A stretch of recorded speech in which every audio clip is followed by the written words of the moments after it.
What up? It's your girl KP, aka Miss Always Amazing. Yes, it is me, Keisha Pollard, live and in the flesh with another episode of Somewhere in Between. I missed my Thursday. I missed Friday Eve, so my bad, peeps.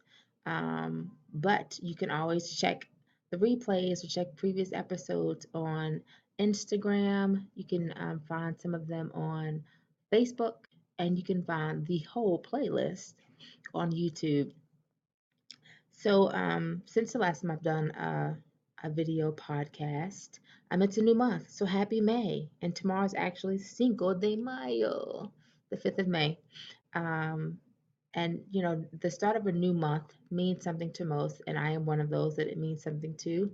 Just considering how do I make the most of the next 31 days, take a moment to reflect what did I do for the past month. And today I want to talk about love. And not that I think sometimes we have different seasons of love.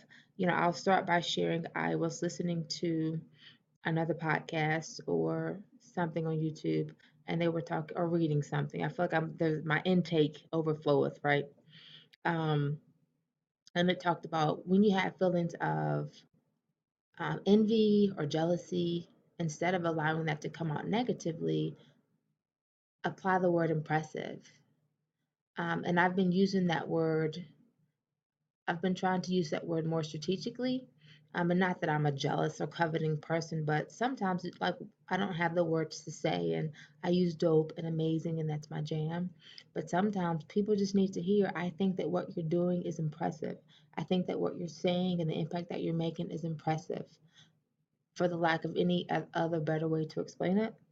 And when I think about my children, they are impressive, and I hope that other people find them as equally, if not even more impressive than I do, right? My girls have given me the opportunity to grow. They give me the opportunity to fail. They give me the opportunity to um, allow them to get uncomfortable. Since my divorce, I've still had to travel with work, and they have taken it like gangsters. I mean, they are set it off. They are Cleo, and I can't remember Jada Pinkett Smith's character's name, but they're them, right? Um, but we have the conversation, and I talk about when's the best time and what can I do to make sure that they're comfortable. They have an auntie that lives in San Antonio, so if they needed that support, that option's there. We have amazing neighbors. I have great friends that I know would support them too.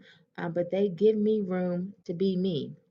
They've given me room to rebirth, to rebrand who I am, and to talk about podcasting and to talk about motivational speaking and being inspirational. They give me room there, and I am grateful to them for that.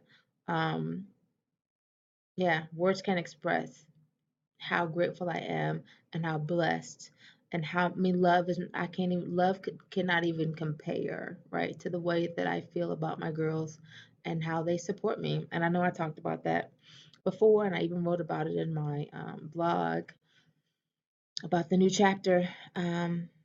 Yeah, they are definitely impressive. So I also want to talk about love for self. It's important. That was part of Chubby Girl Chronicle. That was part of Best Self. Being able to love yourself, and sometimes I'm not even going to generalize. I've had to allow other people to give me permission to love myself when I'm inadequate, to love myself when I have flaws, because the stretch marks are all the way real. Let's be clear. Let's be clear. So to love those, and not that it was necessary, but it not that it was a necessity, but it was necessary to me. So again, my journey, my path, but I needed someone to say to me like, no, that's okay. I think that's beautiful. I think what you represent and who you are is dope, and that helps me. It's kind of like, one time something happens, it could be a fluke. Two times, you could be on to something. It could be a proven strategy. So, if I think like, no, I think I'm dope. I think your girl's cute, and then someone reaffirms that, it only adds more confidence to it, and especially when it's something that you don't think is dope, something that you don't think is cute, and someone comes behind and says, no, you are perfect the way that you are. And I know that my faith tells me that I am too, but in my flesh, in my carnality, with my negative ego, sometimes it's challenging to to look in the mirror and be okay with that, or to lower the bank account. Sometimes you just need someone to say who you are today is absolutely perfect. And I will say, in perfect love comes accountability. Um, and it's interesting because having been married for 13 years, I don't know that that existed.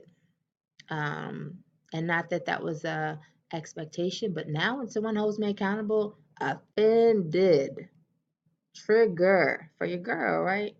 Um, One of my friends was like, "Hey, I haven't heard you talk about working out lately." And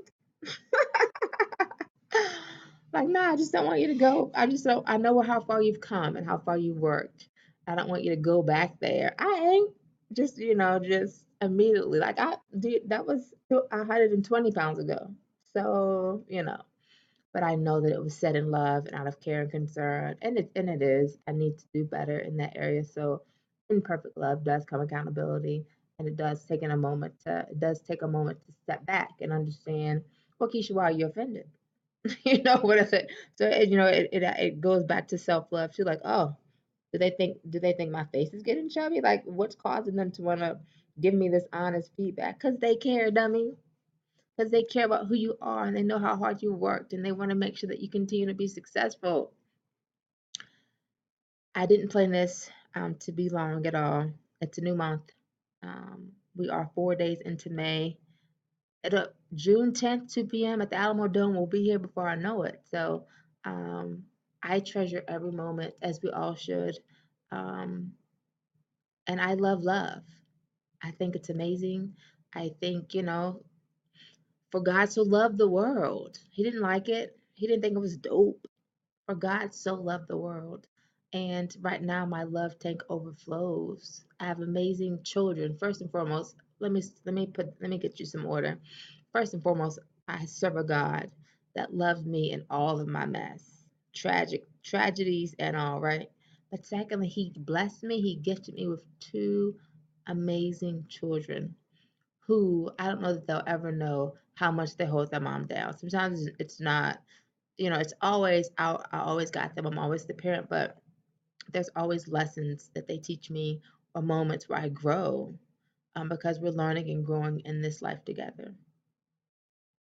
And then I have amazing friends. God has allowed me to be encamped around amazing people whom I don't even know that they know the impact that they have in my life, because we just kick it, we talk, we hang out. Um, but every interaction lately, maybe it is seasonality. Every interaction out, every encounter, I'll walk away with that feeling of that was impressive. I can only pray that other people have these types of exchanges and encounters and interactions and glimpses of glory.